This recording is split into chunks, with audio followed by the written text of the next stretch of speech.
Hello everyone, welcome to my YouTube channel guys and I hope कि आप सब अच्छे होंगे and all you are doing great. So first of all, how is your preparation for CAT and I hope कि अच्छी होगी। And जो second option हमारे पास में है, थोड़ा जुकाम है आज। सो सेकेंड ऑप्शन जो हमारे पास में है वो है एनमेट। लाइक जिन लोगों को भी ऐसा लगता है कि कैट में थोड़ा सा कुछ ऐसा ही है, वी कांट से क्या होगा क्या नहीं होगा। एंड वैसे भी एनएमएमएस का फॉर्म मैं आप सब लोगों को बोलती भी हूं कि आप एनमेट का फॉर्म एंड स्नैप का फॉर्म आपको फिल करना ही है विद कैट एग्जाम, राइट। अगर आप कैट का प्रिपरेशन कर भी रहे हो तो भी आप एनमेट और स्पेशली स्नैप का फॉर्म तो फिल कर ही दीजिए। सो आप में से बहुत लोगों का क्वेरी था कि मैम एनमेट के बारे में बताइए, तो मैं आज आप लोगों को एनमेट के बारे में सब कुछ बताने वाली हूँ। सो बेसिकली ये जो सेशन है हमारा इसीलिए डिजाइन किया है हमने। जैसे कि आपको सेशन के नाम से ही पता चल रहा है कि ऑल अबाउट एनमेट। इस सेशन में मैं आपको एनमेट के बारे में सब कुछ बताने वाली हूँ। Basically what is NMAT exam and was the cut off and sections, like कितने सेक्शंस हैं, syllabus and all that everything.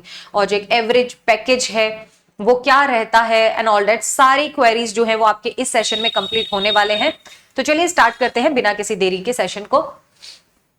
तो आज का जो सेशन हमारा वो है एनमेट के बारे में। And second, first of all आप लोग सेशन को लाइक जरूर कर दीजिए, लाइक करें, शेयर करें एंड सब्सक्राइब कीजिए।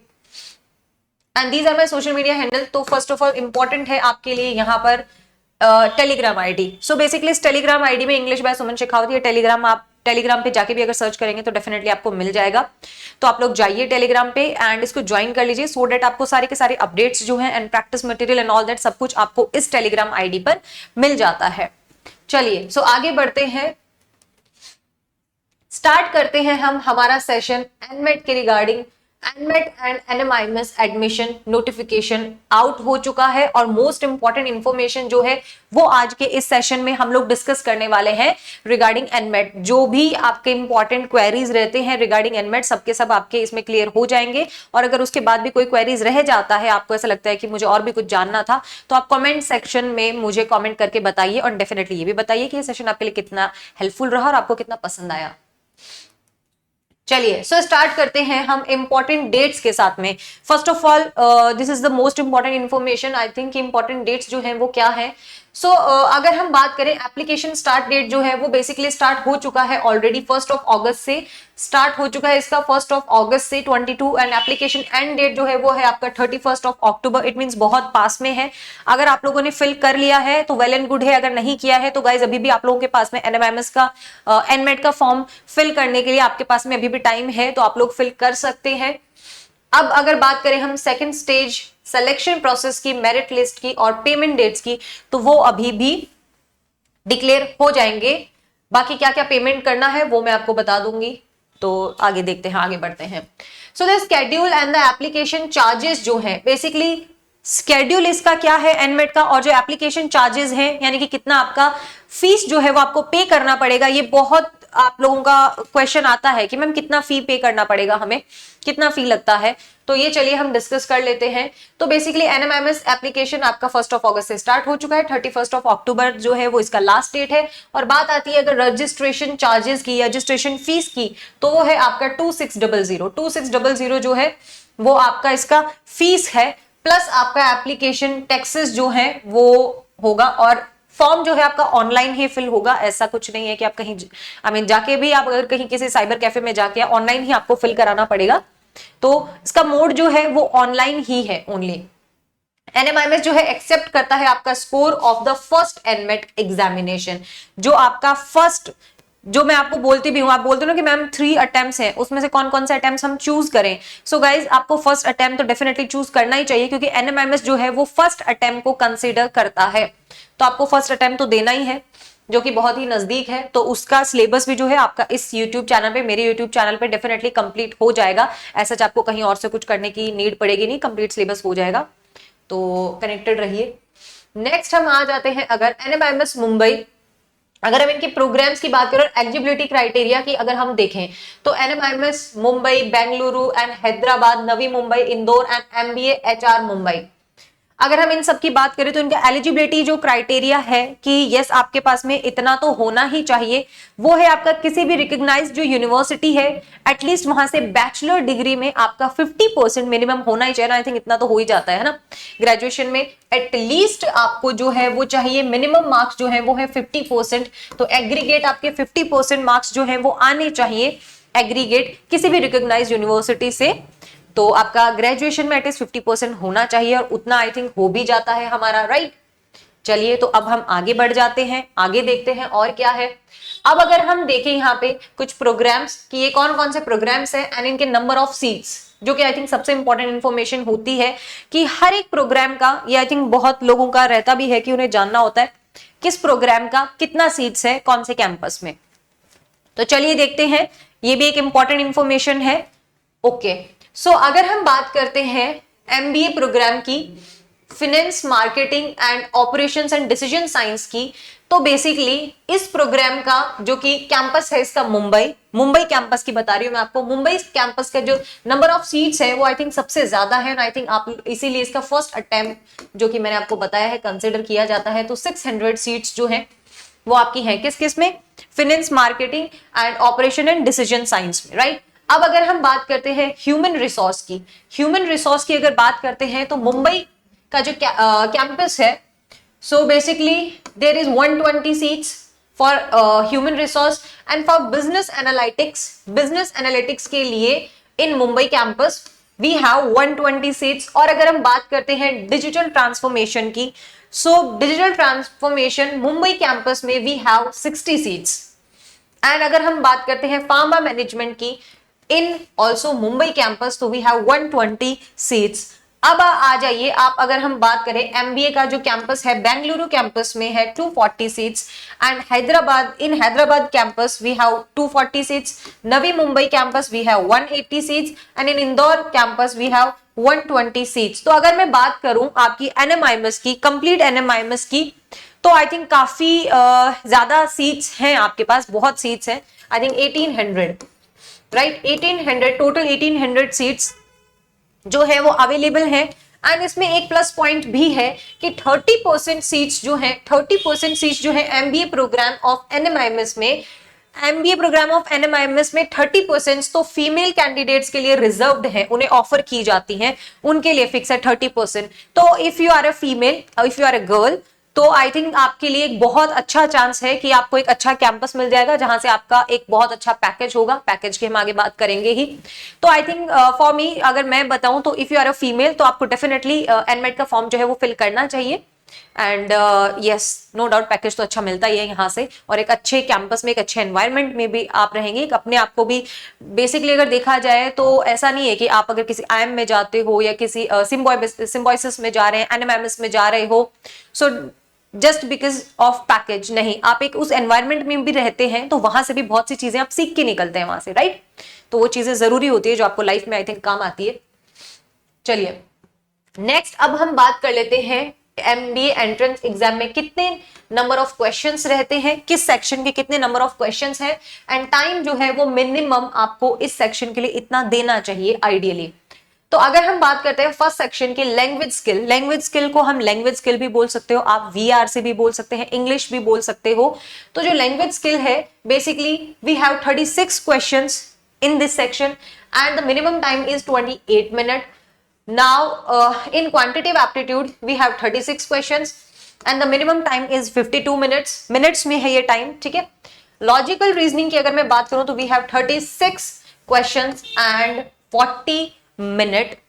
तो total number of questions we have 108 questions in NMAT exam and total time is 120 minute. Okay तो चलिए, एनमेट इज एन एप्टीट्यूड, अगर देखा जाए तो एक एडेप्टिव आपका एग्जाम है, और जो इसका स्केल स्कोर जो होता है आपका ईच सेक्शन के स्केल स्कोर की मैं बात कर रही हूं, तो बेसिकली वो है 12 to 120 मिनट। द रेंज जो अगर देखी जाती है इसकी एक एवरेज रेंज की अगर हम बात करें तो 12 टू देखा जाए तो आपका 120 मिनट है। और अगर ऑल ओवर कंप्लीट अगर हम सेक्शन, सारे सेक्शन के ना छोड़े ऑल 3 सेक्शंस की अगर बात करें तो जो स्केल स्कोर है आपका उसका रेंज रहता है between 36 to 360। First of all इसमें एक पॉजिटिव पॉइंट ये है कि there is no negative marking, कोई नेगेटिव मार्किंग नहीं है आपका एनमेट में। तो आपका ये कंप्यूटर बेस्ड जो है वो पेपर रहने वाला है एंड टोटल अटेम्प्ट जो है वो 3 अटेम्प्ट, टोटल 3 अटेम्प्ट जो है वो हम दे सकते हैं इसमें। बट फर्स्ट अटेम्प्ट जो है वो आई थिंक आप ये कह सकते हो कि मैंडेटरी है फॉर एनएमएमएस के लिए, मुंबई के लिए। तो यस, आपको फर्स्ट अटेम्प्ट तो फिल करना ही है। अब वो आपका चॉइस है, सेकंड और थर्ड में से भी आप एक चूज कर सकते हैं, ठीक है। But basically first of all आपके लिए एक प्लस पॉइंट ये है कि एनमेट एग्जाम में कोई नेगेटिव मार्किंग नहीं होती है। तो अगर आपका कोई क्वेश्चन गलत हो भी गया तो इट्स ओके, आपका वहां पे कुछ कटेगा नहीं, ठीक है। तो आपको बेसिकली वैसे भी एनमेट का एग्जाम का फॉर्म आपको फिल करना चाहिए। तो यस, कर सकते हैं आप लोग। आप बहुत लोग पूछते भी हो ना मैम नेगेटिव मार्किंग है या नहीं है। अब अगर आ जाते हैं हम इसका सिलेक्शन प्रोसेस की, अगर हम बात करें एनमेट के सिलेक्शन प्रोसेस की, तो एनमेट का जो रजिस्ट्रेशन है आपको क्या क्या स्टेप्स हैं जो कि फॉलो करने हैं, राइट। किन किन स्टेप से आपको गो थ्रू होना है, तो उनकी बात करें तो डेफिनेटली एनमेट रजिस्ट्रेशन तो मैंडेटरी है ही। रजिस्ट्रेशन ही नहीं करोगे तो आगे कैसे बढ़ोगे, है ना।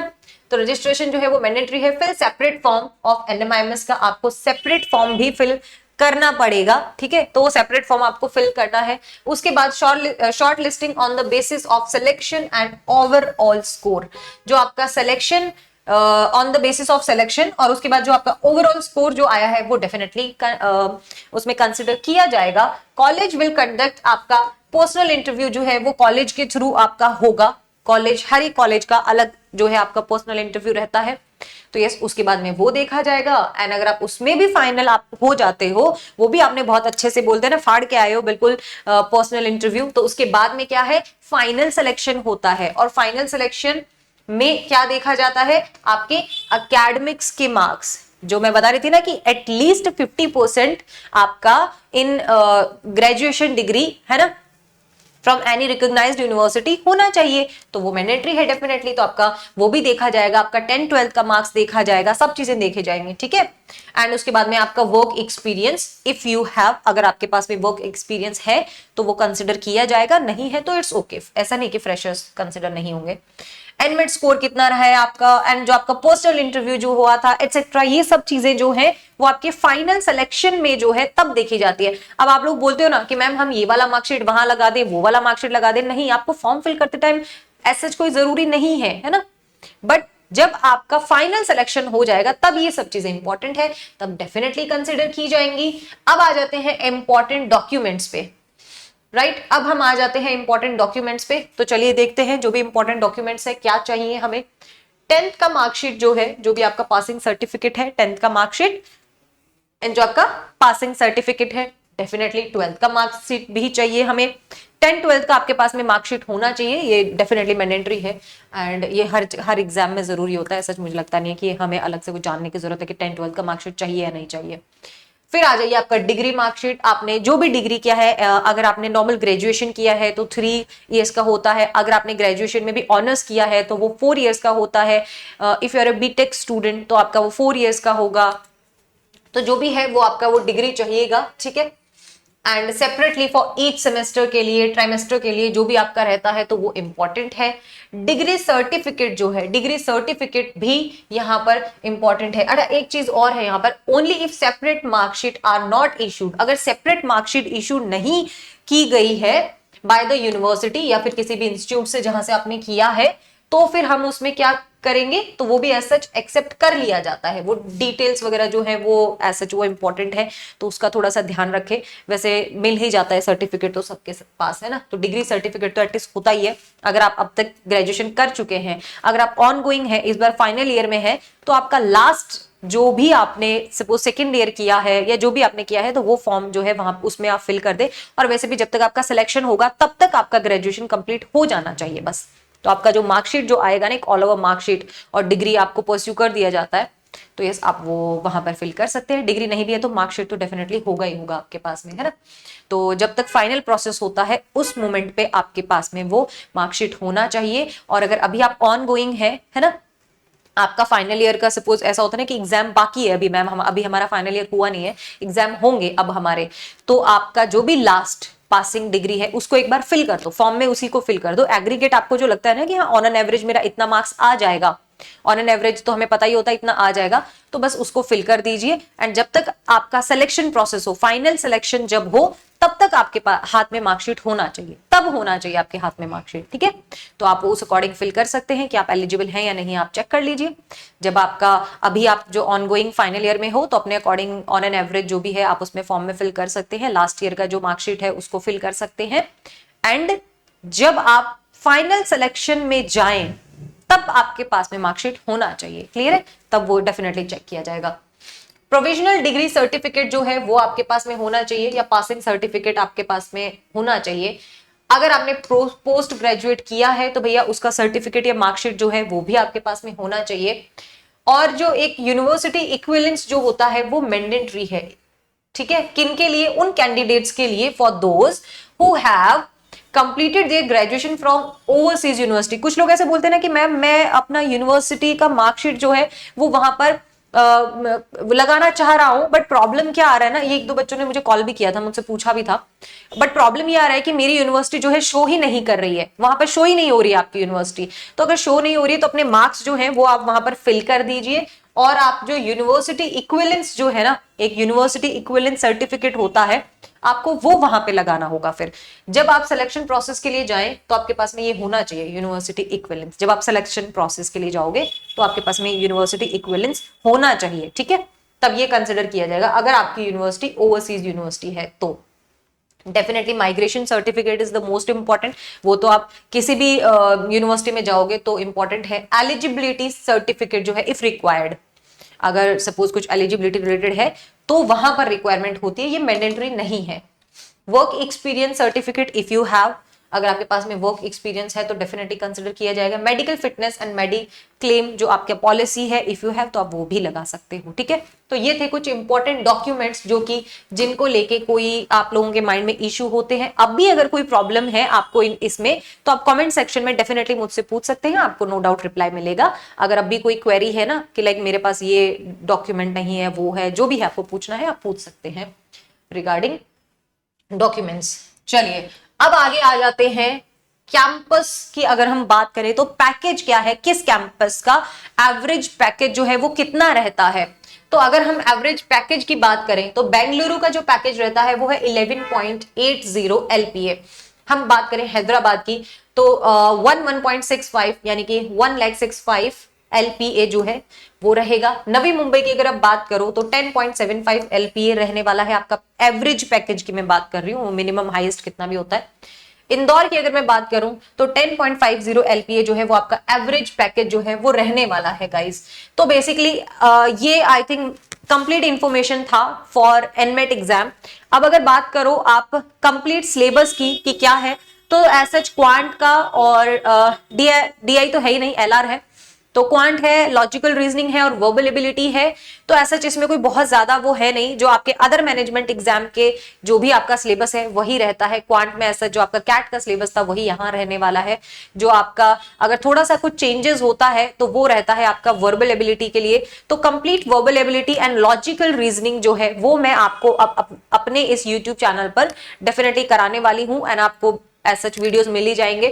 तो मेनली इसमें इंपॉर्टेंट रहता है एनमेट के लिए आपका पैराजंबल हो गया, रीडिंग कॉम्प्रिहेंशन हो गया, और ग्रामर हो गया, वोकैबुलरी हो गया, और क्रिटिकल रीजनिंग हो गया। और वो सारा का सारा मैं अपने यूट्यूब चैनल पे करा चुकी हूँ, और जो नहीं हुआ है वो हो जाएगा इन अपकमिंग डेज।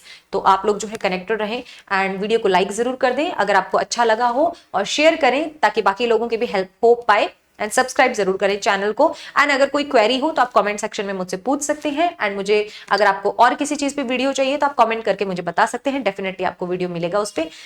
चलिए मिलते हैं नेक्स्ट वीडियो में, तब तक के लिए bye bye, take care, bye guys.